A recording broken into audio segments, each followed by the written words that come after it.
Most of the American Revolution was fought in open fields, lines of soldiers clashing with muskets and bayonets, but not all of it. Down in the swamps of South Carolina, the war looked very different. It was fought in ambushes, raids, and hit-and-run strikes that kept the British off balance. And the man at the center of it all was Francis Marion. To his enemies, he was a ghost, striking and vanishing before they could pin him down. To his allies, he was a lifeline when the war in the South looked lost. The British gave him a nickname that meant it as an insult, but it became a legend. The Swamp Fox. Welcome to our republic. When in the course of human events, it becomes necessary for one people to dissolve the political band. Sailors and airmen of the Allied Expeditionary Force. Well, I think it's time we ask ourselves if we still know the freedoms that were intended for us by the founding fathers. Not one small step for man. Those three hallowed words reverently dictate what you ought to be, what you can be, what you will be. We pledge to each other our lives, our fortunes, and our sacred honor.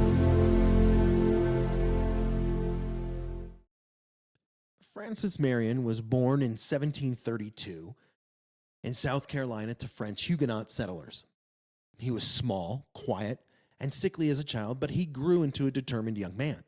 At the age of 15, he set sail on a ship bound for the West Indies and nearly died when it sank.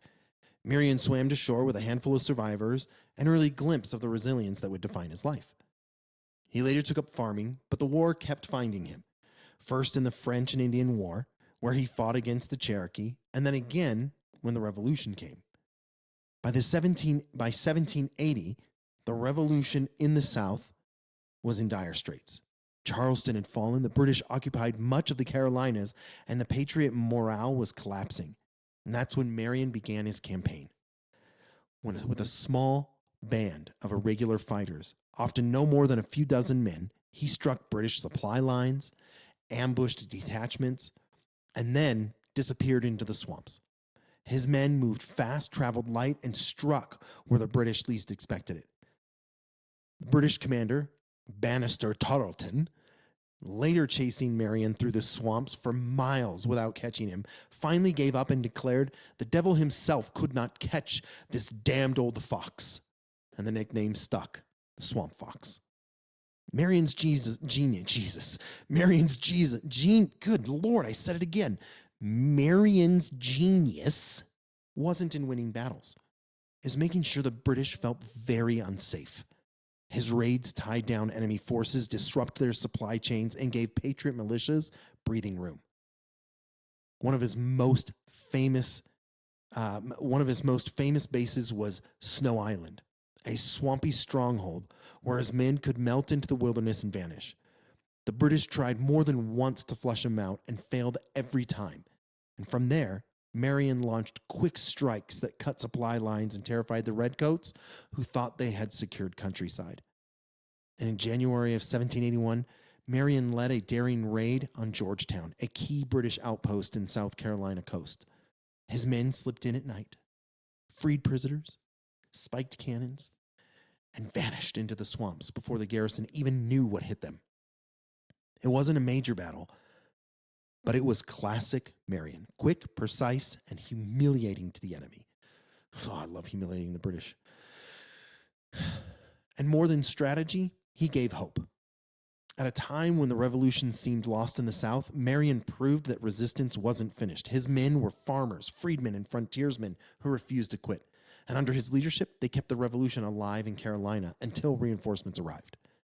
And when the war ended, Marion returned to his plantation where he lived a quieter life.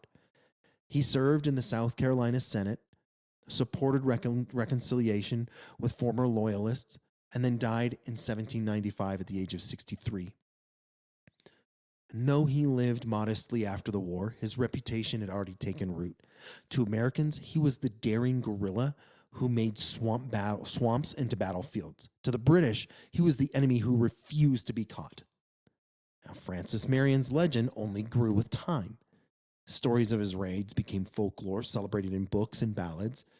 And in the 20th century, Hollywood turned him into a larger-than-life hero. most famously inspiring Mel Gibson's character in The Patriot. Really good movie. The truth, he wasn't perfect. Some accounts show that he could be ruthless, but his contributions were undeniable. The revolution in the South may not have survived without the Swamp Fox. This is Francis Marion, farmer, soldier, guerrilla leader, and the man the British could never catch. In the darkest days of the revolution, his hit-and-run tactics kept fighting alive, and his legend reminded patriots that resistance was never finished. The Swamp Fox didn't win the revolution by himself, but he made damn sure the British never truly won the South, and that made all the difference. I really appreciate you listening. If you haven't seen The Patriot, go and watch it. Obviously, it's Hollywoodized, but it's really, really good. And remember, history isn't boring. It is the story of men who fought in the shadows and still managed to change the outcome of a war. I will see you next time.